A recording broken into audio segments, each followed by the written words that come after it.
बिस्मिल्लाहिर्रहमानिर्रहीम। अस्सलामु अलैकुम वरहमतुल्लाहि वबरकातुहू।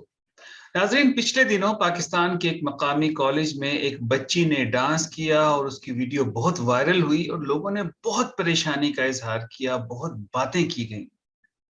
मुझे समझ नहीं आई कि क्या हुआ, एक बच्ची ने डांस ही तो किया है, क्या इशू है, हमें परेशानी क्यों हो गई? हमारे बच्चों ने कोटा स्टाइल में उनके ऊपर पैसे वारे हैं, इससे क्या प्रॉब्लम क्या हुआ?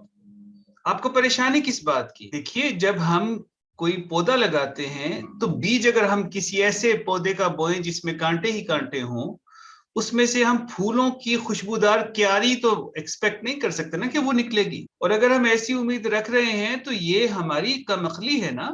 दोस्तों, हमें परेशान तो तब होना चाहिए था जब हमने अपने बच्चों को हराम कमाई के में लुथड़े हुए लुक्मे खिलाए थे।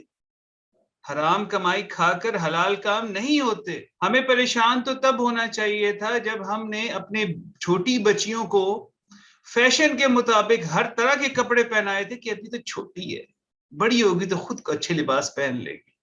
हमें परेशान तो तब होना चाहिए था जब हमने अपने बच्चों को बगैर किसी देखभाल के स्क्रीन्स की खुली आजादी दे दी थी। हमें परेशान तब होना चाहिए था जब हमने बड़े पॉश स्कूल्स में उनको एडमिट करवाया था, ये सोचते हुए कि हमारी बच्ची या बच्चा बड़ा होके को बहुत बड़ा आदमी बन जाएगा, और उन स्कूल्स में डांस को एज अ कल्चरल सब्जेक्ट के तौर पे पढ़ाया जाता।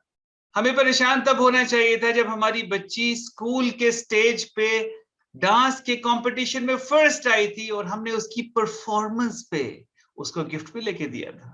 हमें परेशान तब बहुत होना चाहिए था जब हमने अपने घर की शादी में कजन्स के सामने, कैमरामैन के सामने और कुछ दोस्तों के सामने अपनी बहनों बेटियों को नचवाया था कि ये तो घर के बंदे हैं, क्या फर्क पड़ता है। और दोस्तों, हमारे नौजवान तो ये सीन्स देखने के आदी हैं कि घर में म्यूजिकल नाइट हो या इवन मिलाद की महफिल हो, हमारे यहाँ तो पैसे कोठा स्टाइल पे निछावर किए जाते हैं। तो मेरे भाइयों और बहनों, हम जो बोएंगे वो काटेंगे। अगर हम ये सब कुछ करते हुए परेशान नहीं हुए थे तो अब बच्चियों के डांस देख के क्यों परेशान होने लग गए? जो बोएंगे सो काटेंगे। अल्लाह सुब्हानहू व तआला मुझे, आपको, हम सबको दीन का सही फहम अता फरमाए।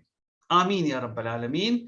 अपनी दुआओं में याद रखिएगा। अस्सलामु अलैकुम व रहमतुल्लाहि व बरकातहू।